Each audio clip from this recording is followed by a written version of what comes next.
குண்டு குண்டு குலோப் ஜாமுன் கொஞ்சம் கூட வெடிப்பே இல்லாமல் நல்லா முழு முழுன்னு கடையில் செய்கிற மாதிரியே சாஃப்ட் அண்ட் ஜூஸியாக வீட்டிலே எப்படி செய்கிறதுன்னு பார்க்கலாமா? சின்ன சின்ன டிப்ஸ் தான் ஃபாலோ பண்ணிங்கன்னா நீங்களுமே சூப்பராக குலோப் ஜாமுன் பண்ணிடலாம். கண்டிப்பாக ட்ரை பண்ணி பாருங்கள்.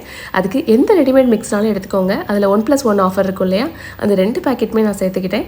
அது கூடவே காய்ச்சி ஆற வச்ச பால் சூடாகவும் இருக்கக்கூடாது, பச்சை பாலும் சேர்க்கக்கூடாது. காய்ச்சின பால் கொஞ்சம் ஆறின பதத்துக்கு சேர்த்து நல்லா பிசைஞ்சு இந்த மாதிரி பிசு பிசுப்பாக பிசையணும், டைட்டாக பிசையக்கூடாது. பிசைஞ்சு ஒரு அரை மணி நேரம் கண்டிப்பாக ஊறணும். இப்போ சர்க்கரை பாகுக்கு 3/4 கிலோ சர்க்கரைக்கு 3/4 லிட்டர் தண்ணி சேர்த்து அது கூடவே ஃப்ளேவருக்கு 4 ஏலக்காய், கொஞ்சமாக கலருக்கு குங்குமப்பூ சேர்த்துக்கோங்க. குங்குமப்பூ ஆப்ஷனல் தான், இல்லைன்னா நீங்கள் சேர்க்க வேண்டாம். இப்போ இது பிசு பிசுப்பு தன்மை வந்தோடனே அடுப்பை ஆஃப் பண்ணிடுங்க. கம்பி பதம்லாம் வேணாம். இப்போ மாவு நல்லா ஊறிடுச்சு. தொட்டு பார்த்தீங்கன்னா அந்த பிசு பிசுப்புலாம் போய் கையில் ஒட்டாது. இப்போ கொஞ்சமாக எண்ணெய் தடவிட்டு உங்களுக்கு வேணுங்கிற ஷேப்பில் உருண்டை உருட்டிக்கோங்க. உருண்டை உருட்டும் போது இந்த மாதிரி உள்ளங்கையில் வச்சு அழுத்தி உருட்டுங்க. லைட்டாக அழுத்தணும், அப்போ தான் நல்லா முழு முழுன்னு கிடைக்கும். ஊற வைக்காமல் நீங்கள் உருட்டிங்கன்னா கண்டிப்பாக வெடிப்பு வரும். அரை மணி நேரம் ஊற வச்சு உருட்டும் போது உங்களுக்கு வெடிப்பு கொஞ்சம் கூட வராது. எண்ணெயை நல்லா சூடானதும் லோ ஃப்ளேமில் வச்சு ஒரு உருண்டையாக போடுங்க. அதுவே மேலே எலும்பி வரணும். அது வரைக்கும் கரண்டி வைக்கக்கூடாது.